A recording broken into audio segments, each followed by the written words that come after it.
sea, they say, hates a coward. And yet there is a breed of men who daily thumb their noses at fate and risk their lives in this alien realm.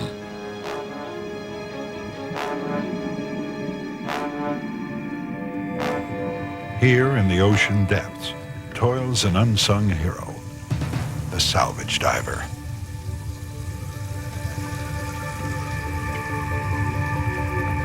Yeah, it's risky in quite a few aspects. You're in an overhead environment. You don't really have clear access to the surface.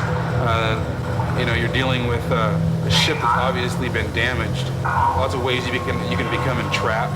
That type of thing. There's a lot of inherent dangers involved with a project like this.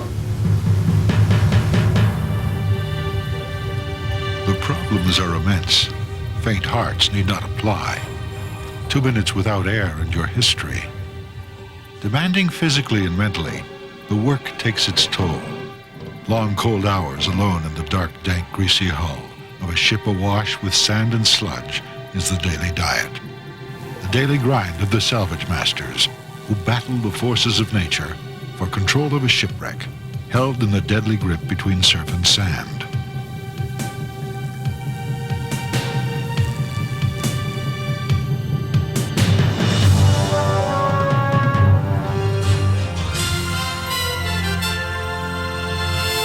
On a lonely stretch of Oregon coast, a blustery dawn reveals the sea's latest casualty.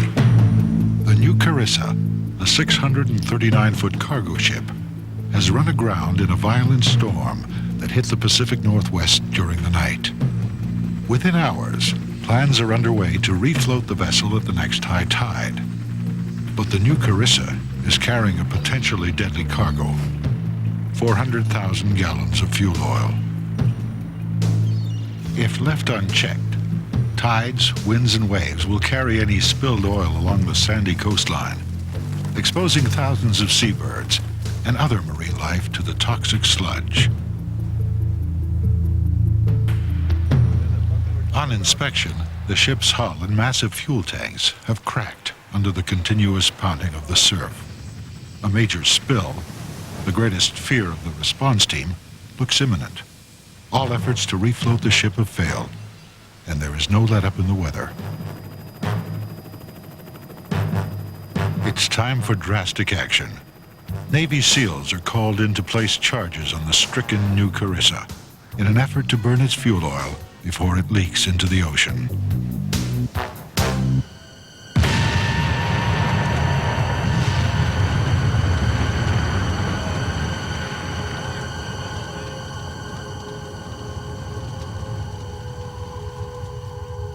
The resulting inferno consumes nearly 200,000 gallons of the fuel oil stored on the cargo vessel. The next day, the smoke clears on a grim scene. The overnight tide, whipped by gale force winds, has split the ship in two, spilling 70,000 gallons of oil into the ocean.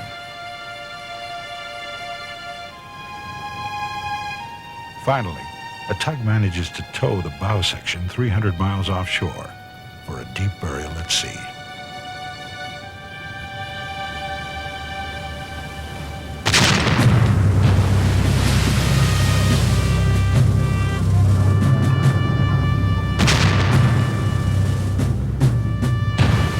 In a barrage of fire, a U.S. Navy destroyer pounds 70 rounds into the new Carissa's bow. But the ship would not surrender to the sea quietly, and it takes a torpedo from a nuclear sub to finally send her to the bottom.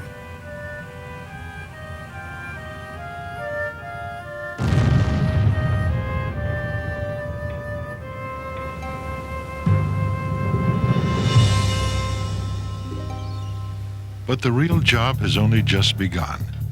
Back on the beach, a 184-foot stern section is still stuck solid in the sand, still being pounded unmercifully by the West Coast surf.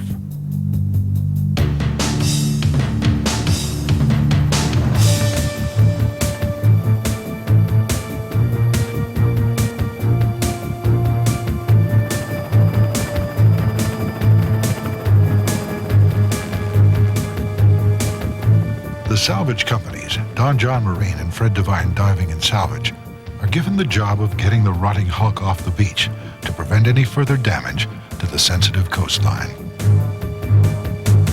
We're left with the harder part in that it is now a ruptured cargo compartment, an engine room which has been terribly damaged. The rudder has been knocked off. But still the one factor that is unique in this situation is that we're in a surf zone. This is the worst place for any ship to be. While it might be the most fun for you and I swimming and the kids to play in the surf zone, it's not a place for man or equipment.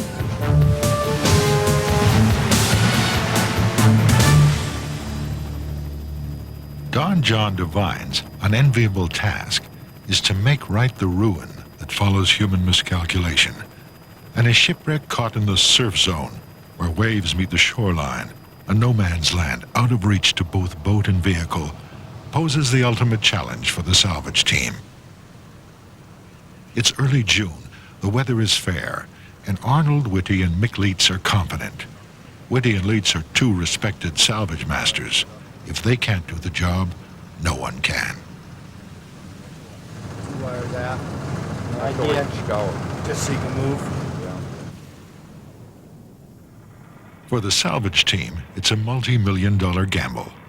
The name of the game is no cure, no pay, and the rules are simple. It's our dime. We work on our own dime at the time. We pay out of pocket our expenses as we go along. We are then reimbursed through the underwriters at the successful completion of the job. The all-important clause is successful completion, and the team knows it. That puts the pressure on making sure the salvage operation goes according to plan.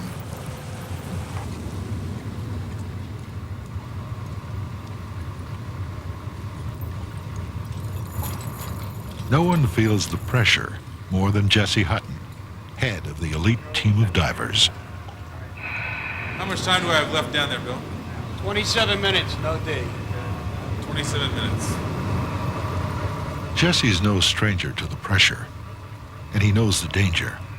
But like most of his young team, he willingly risks his life on a daily basis, drawn by the adventure, the big paycheck, and the sense of camaraderie he gets nowhere else. I know, that was my worst mistake. I saw it. It's not a 9-to-5 office job. You can work long hours. Sometimes you work late at night or get called any time of day or night. Only the best in the business make the cut. A dozen divers and support personnel, working 12 hours a day, 7 days a week, won't get a break until their job is done. Jesse's team has its work cut out. Their diving is all inside a beached hulk, constantly being buffeted by the surf. And just burn them real hot on something. There's some old ones Try to down get the there. machine warmed up. My first impression just was that it was pretty small. You know, there was just, I expected to see more ship there. And you know, it was like 100 and some odd feet long and 100 feet wide, and it was just a pretty small little chunk sitting there, you know. That's one in right there, then I'll bring On the plus side, it's relatively shallow, 60 feet or so. But what the hulk lacks in depth, it more than makes up for in danger.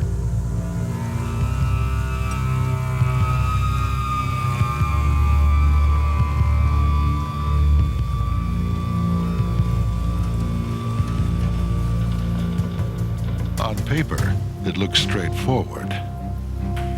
Patch the holes. Make this oversized sardine can fit to float. Tow it out of its sandy tomb. And send the stern down to a watery grave.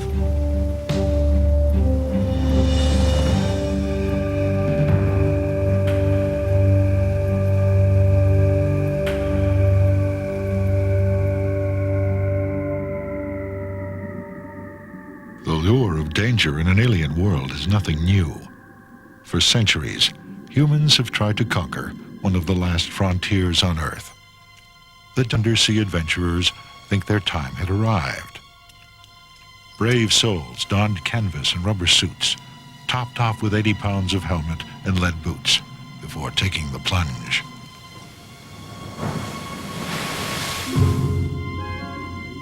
By the mid-20th century, air pumps had revolutionized the industry. Greater depths were now possible, and the first commercial dive industry began to emerge, despite frequent accidents and little understood dangers of decompression sickness.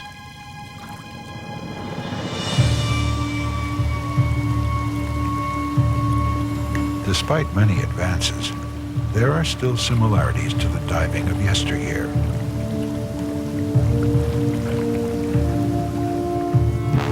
Helmet divers still use air drawn from the atmosphere. A compressor pumps the air down to them. However, a thin, fragile rubber hose is still the only umbilical cord for the divers. Sever that bond on an unseen razor-sharp snag, and there is precious little chance of getting out alive. The advantage to this system is that the diver has an unlimited supply of air and can stay down for 3 hours or more. But if the compressor breaks down, the diver will be without air within seconds. In this case, they rely on a bailout bottle that will give them valuable seconds to get to safety. If they can see their way home. At the best, we're talking like you can see about 2 feet. You don't really rely much on your visual senses at all. It's just you kind of can get the picture of what you're doing just by utilizing your proprioceptive senses. It's just you know where everything's at. Your dive hose is down through a few different layers of piping, and you have to crawl underneath to get to the bulkhead. And when you're down in there, inside there on the bulkhead, and the whole thing's shaking from the chopping beam, and it can be a little nerve-wracking.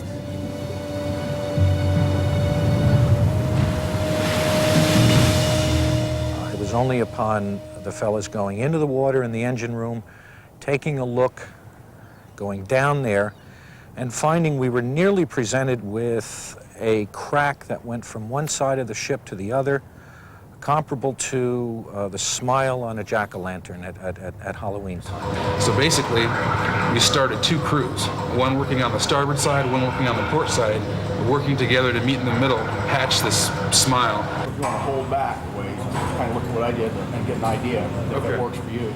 And for 3 long months, day in, day out, facing danger every single shift, trying to fix that jack-o'-lantern smile was the #1 priority.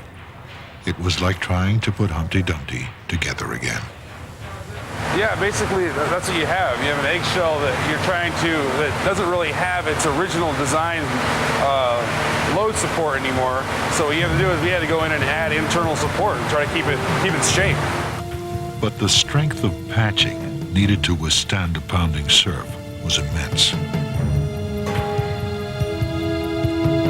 Heavy steel beams had to be individually maneuvered through the maze of the engine rooms, pipes, wires, and tubes, all in 0 visibility. Everything had to be scribed, formed, fitted, bent. You had to push it into place with hydraulic jacks, and every step of the way it was just a total challenge. Sometimes it seemed like 1 step forward, 2 steps back. And yet somehow, they still have to move this tin can off the beach.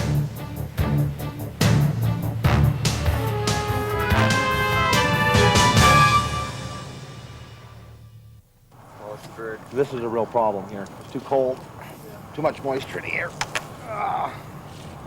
Well, John, plug me in. I'm going to go look, see what we got. Okay.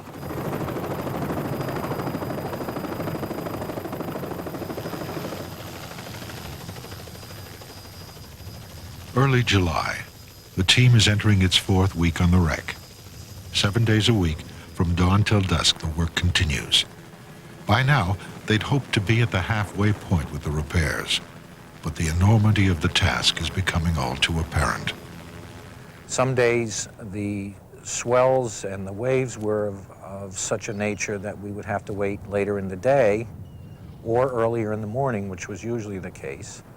And by then, maybe the tide was not right. So sometimes we would lose 3 or 4 days till we could combine wind conditions, wave conditions, and swell conditions. The wave-battered hulk has slowly settled deeper and deeper into the sand, until only the top third of the 70-foot-high hull protrudes from the seafloor. Inside the ship, the divers are plunging to depths of 50 feet, most of which is under the sand. And no one predicted the trouble that would cause. The relentless pounding action of the surf whips up sand in vast quantities and forces it through the cracks in the bulkhead and into the engine room. When the waves would beat up against the side, sand would flush in and out of the fracture in the bulkhead, you'd have virtually no visibility. Basically, everything was touch and feel, and you kind of get the picture of what things were by that. You'd be on a bare metal, and you'd literally get 6 to 7 feet of sand back in the engine room in just a few seconds. I mean, it would just, you had so much head of sand on the outside, it would just fill the engine room back up, 6 or 7 feet with sand. And then you're back at the beginning. While the divers wrestle with the problem of the shifting sand, the removal of a protruding section of the hull gets underway. Hey, we're going to commence chopping operations on the outside there, so just be aware of that. The method of removal is hardly high-tech. A monster chisel called a cutting beam is repeatedly winched up by a crane and dropped down on the metal hull. It's no different from opening a can of beans with a screwdriver, except here there are divers working inside the can. It's not spooky as such. You hear different noises when the waves crash against the side, or when they're cutting with the big fizzle, you hear the banging, but it's not really scary. You know what's going on, so it's nothing out of the ordinary.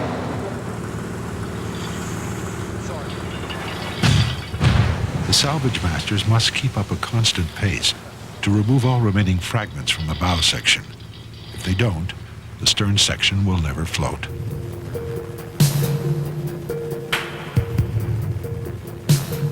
Day 99. It's mid-October, and the salvage divers on the new Carissa are nearing their goal. Soon, the salvage masters feel they can start pumping and Carissa's stern will float. But first, the salvage equipment placed on the wreck 4 months before must be moved off the ship. A giant floating crane that plowed her way from New York on the East Coast via the Panama Canal is brought on site during a rare moment of calm seas. Everyone is happy.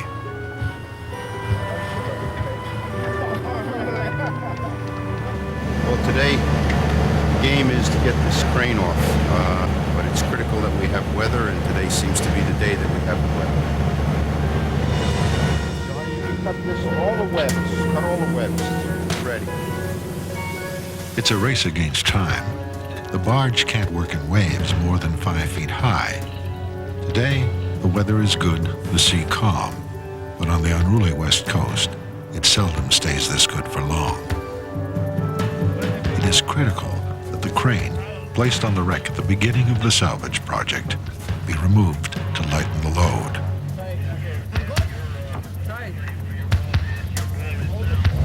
Let me make sure I got 4 guys on the lines first. Lifting from a barge that is moving up and down in the swells is a tricky and dangerous business. Fingers and hands can be crushed in the rising and falling shackles. Hey, Fizuki.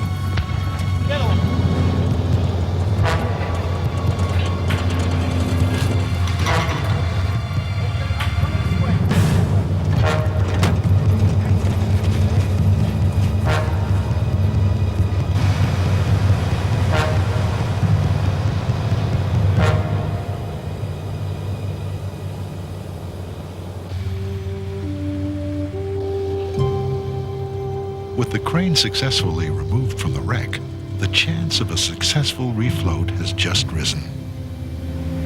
Glad it's over with. Even under good conditions, it's not a whole lot of fun picking up big cranes. So it's starting off to be a good day. At the control center, spirits are high. Deep below in the flooded engine room, final underwater checks are made and then rechecked.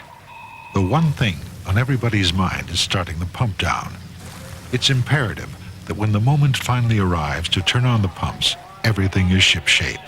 Any delays could spell disaster as the winter storm season is fast approaching.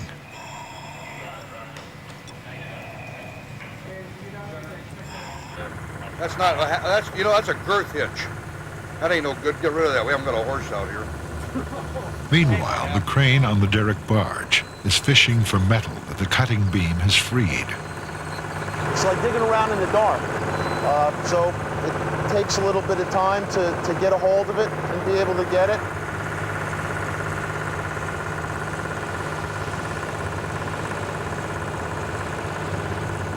But grabbing hold of it is easier said than done, and clearing the trash metal seems to take forever. Time is ticking by, and the slow pace is getting to the crew. In this type of situation where we have a derrick barge which is dependent upon good weather, you don't try to push it, because if you do push it once too often, you could possibly create more of a problem than what you're trying to remedy, and obviously that's not anybody's advantage. But despite the soothing words, patience is finally beginning to wear thin, and tempers are starting to get a little frayed. Nick, you gotta let the guy do his job. He knows what he's doing. He knows more than anybody about what he's doing. Will you quit it? That's smart. Yeah. You don't know anybody who does half as good a man as that is. And if you don't trust him, well, that's...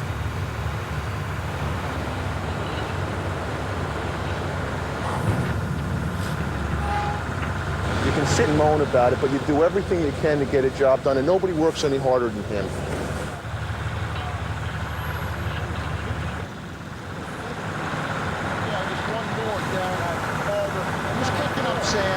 He's going to pull out. The derrick barge is deemed to have done its job.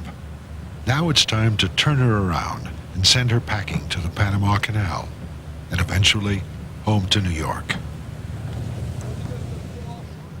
Quite frankly, now I realize we're very spoiled on the East Coast. Normally, a bad storm will come from the south, go to the north. There's usually a day or two prediction that it's coming. As a matter of fact, in a surf zone, the clearing winds will in fact knock the waves down and leave us with very calm waves. Here, it is just the opposite. Some unknown storm in the Gulf of Alaska, some unknown earthquake in the middle of the ocean create these swells where we could have perfectly calm days in the way of winds, but these swells were from somewhere else.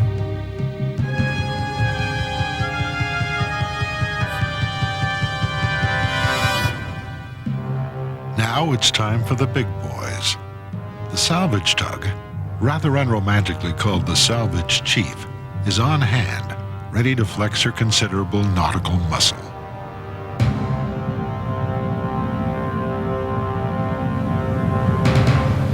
Showtime then. Through a combination of towing cables and a massive propulsion system, the Salvage Chief is poised to pull the wreck off the shore.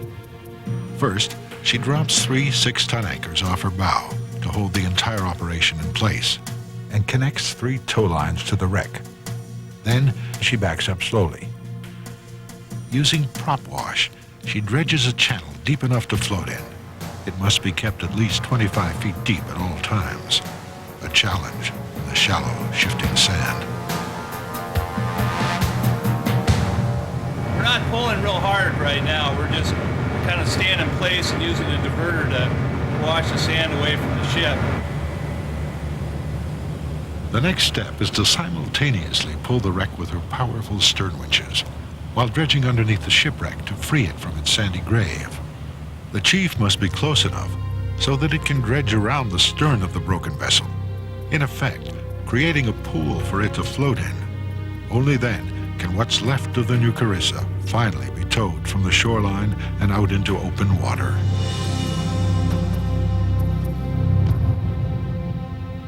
Because most of the boat is missing, the remaining hulk has the potential to roll wildly.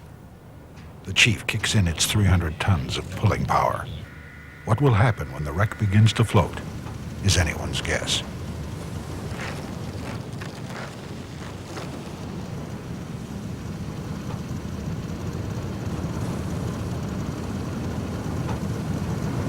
To tell you the truth, I couldn't tell you how stable it will be. Nobody knows. to wait and see. Could be really stable. And, you know, could be bobbing like a cork, too. Who knows? The pumps are now rolling, and the seawater is dumped back into the ocean. 450,000 gallons an hour. A combination of 6, 4, and 3-inch pumps are sucking the engine room dry. The day we were preparing for was pump day, when the ship would come up and no welds popped, or we didn't lose any patches. And that was the whole point behind the operation. It was on that day, it was either now or never. This thing's got to float. We're averaging about 4 foot of water an hour, and hopefully in 4 or 5 hours we'll have it pumped down.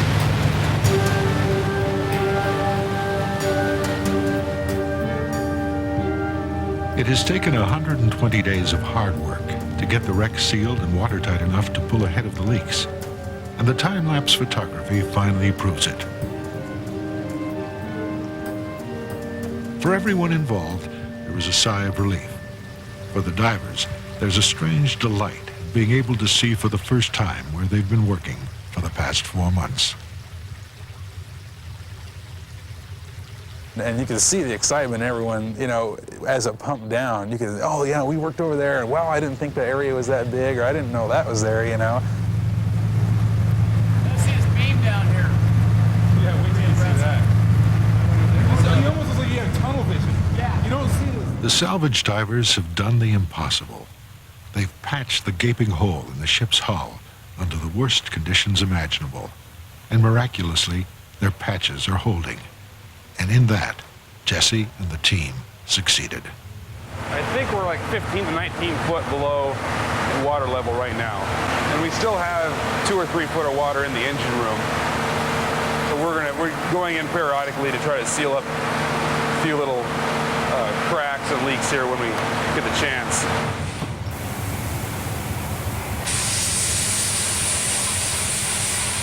As the salvage team puts on the finishing touches, the mood on board begins to shift.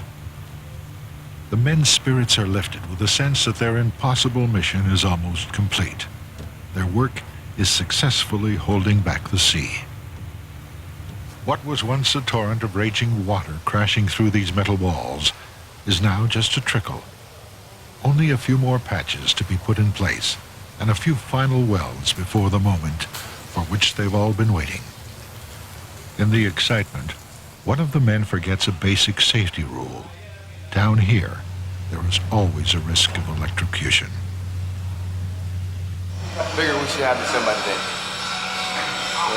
Yard on it tomorrow. And it seems like we probably got enough, so that's encouraging. The stern finally begins to heave itself a fraction at a time off the sandy bottom.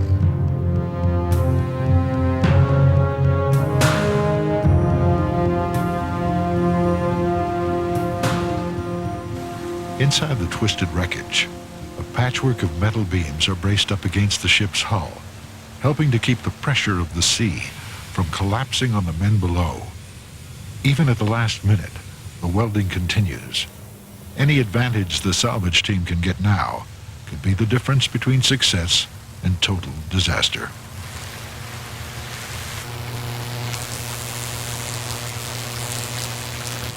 So far, it's working.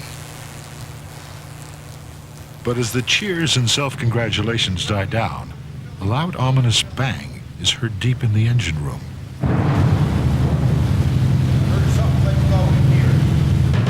What's that?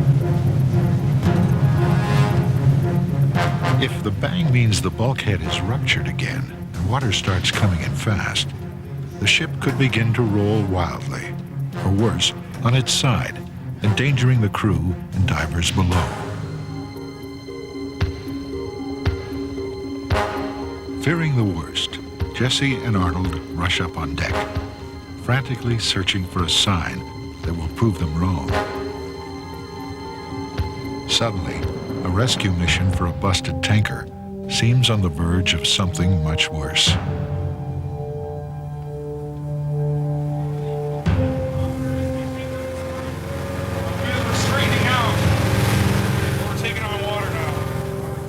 It's imperative that Jesse and Arnold find a gauge that lets them know that everything is going to be okay. It might be just straightening up too, so I'm trying to find the inclinometer. The diver returns with the worst possible news. The bulkhead that had taken so long to put to right has been ruptured. The water level is rising fast despite the best efforts of the pumps. Soon the engines that had taken 125 days to expose are covered yet again with oily seawater. She's coming. She's coming like this. Goddamn falcon. So near, yet so far. The faces of Jesse and his crew say it all. It's back to square one.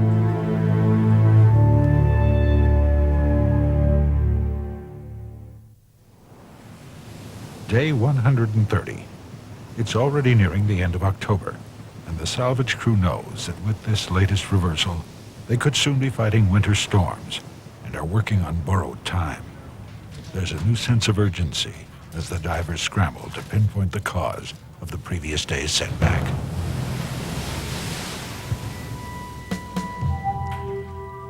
One diver volunteers to undertake an investigation outside the ship. With the unpredictable swell, this is a risky move.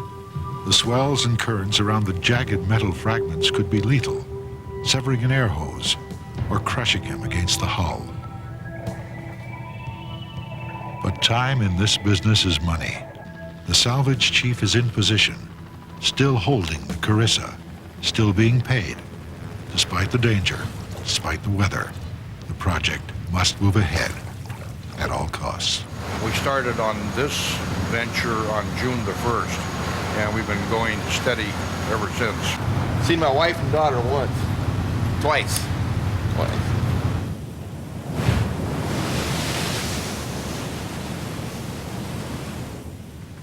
When the diver finally resurfaces, he confirms the salvage master's worst fears. As the ship had risen in the water during the pump-out, a huge chunk of metal forward of the bulkhead had exerted pressure on the patched area and ripped open an 8-foot by 12-foot gash. She's just coming up off the bottom with it. I suppose we want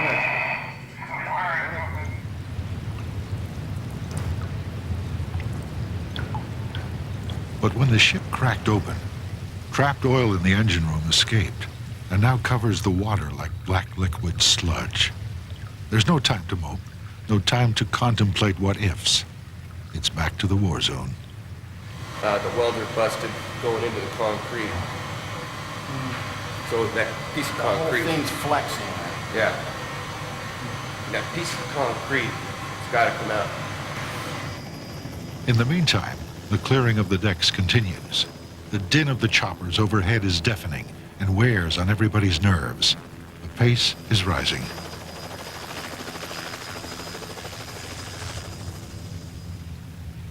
So every day just gets higher and higher in the intensity, and that's something hard. Some people can exist in that environment and other people can't. That every day is a little bit more intense than the day before. Everyone's pretty optimistic that we got to do something more than just put soft patches in there. It's not going to happen. Jesse and the team try to decide when the patches are strong enough for the next pump down. Have they done enough to make it watertight? Should they do more patching and delay the salvage? Right through them, so we got to put something there, or else it'll be a waste of time. The team has worked constantly, day and night. The gash in the bulkhead has finally been fixed, and now there's a new feeling of optimism on the ship. In preparation for the second attempt at refloating the stern, everyone but essential personnel is cleared to the shore. It's countdown time again.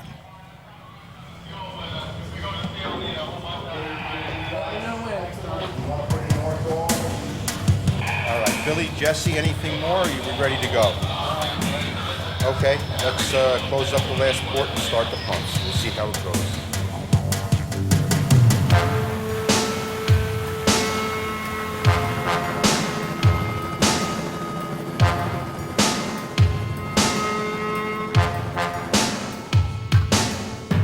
Now the salvage team is counting on being ready for the next high tide. The tow lines will be in place. The surge ports will be closed. The hull will be as watertight as they can make it. The water in the engine room will be gone.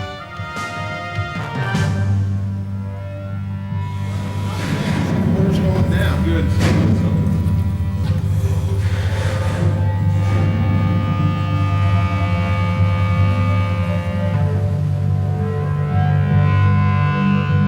We're buried 20 foot in the sand here, and what we got to do is just work it through the sand pile. We just got to slowly work it out of here. We can't move in close enough to the salvage sheet to scour like we wanted to because of these big swells. If you get that close, we'll just end up breaking all of our tow lines and everything else. As the salvage tug rises to the challenge in hand, steel cables and 12-inch nylon ropes take up the strain. In the engine room, 3,600 horsepower grind the propellers into action.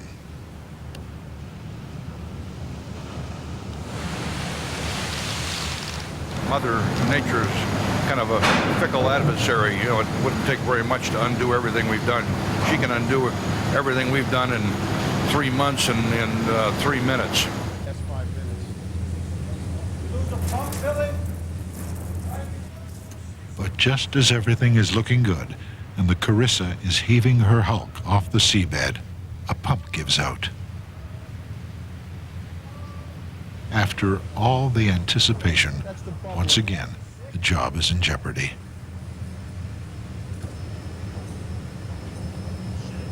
Well, we're still... Now it's panic stations.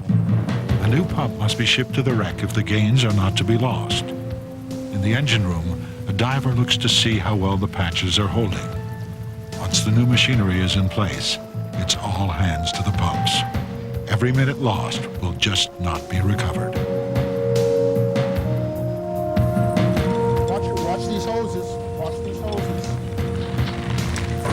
Okay, I knew that was going to happen.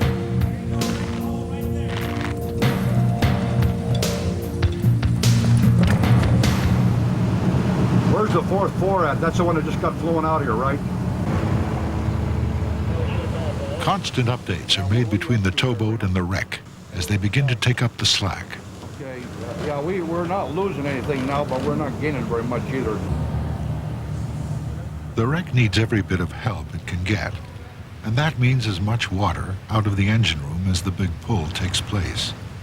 In the meantime, the dive team races to finish patching, even as the ship frees itself from its sandy tomb. Tom, to get that clear and get it in the basket. I'm in the basket, and I just sort of pushed a little bit of shit in from around the side, make sure it doesn't cave in on it. All right, well, we're kind of we're dewatering right now, so we want The pot is beginning to boil. The pressure is on. Topside, they bite their fingernails, waiting for every bit of news from below. Almost there. All right, coming up on you.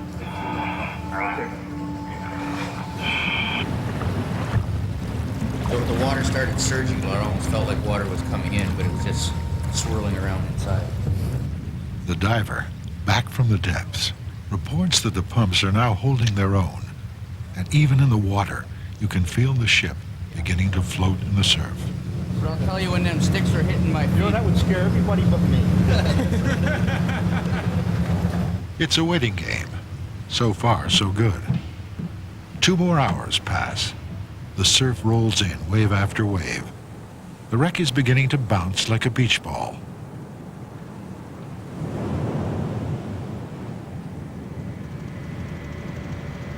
The tug is keeping up the strain.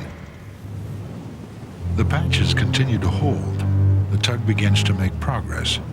Now, the weather will dictate the success or failure of the exercise. The crew feels that their goal is within their grasp.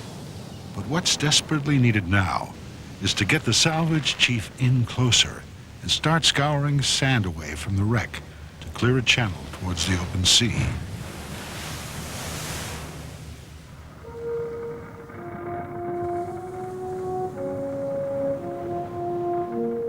Everyone knows that this is their last chance to get the wreck off the beach. With the vicious winter storms due to start any day now, it's do or die. But Mother Nature is not in a benevolent mood. The weather has not cooperated, and high tide is now history. Well, tide's going down, so that's not helping us. We're 2 hours after high water right now, so we're losing water. Not only that, but the pumps are still having to work overtime to keep up.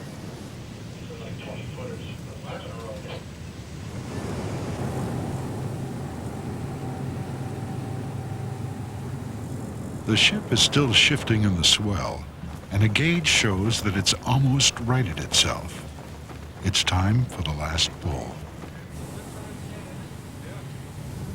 Why don't you go ahead and give her one more pull on 1, 2, and 3, and then we'll give it up.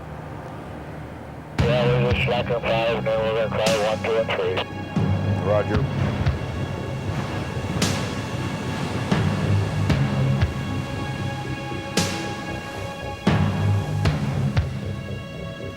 But to no avail. The weather suddenly takes a turn for the worse. Pounded by heavy seas, they have no option but to cut the lines before ship and men are lost. The salvage chief pulls up anchor and heads for deeper water. Now, there is only one thing to do.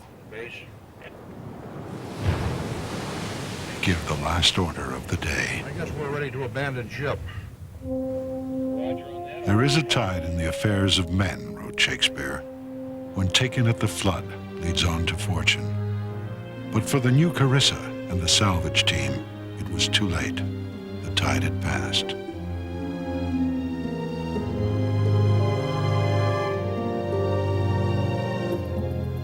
As dawn breaks next day, the salvage masters know that the saga of the new Carissa is over, at least for this year. During the night, gale force winds and high seas have pounded the vessel. Now she's lying at an angle that will make any further work just too dangerous. For the team that put their all into the task of refloating her for the last 5 months, words cannot really do their feelings justice.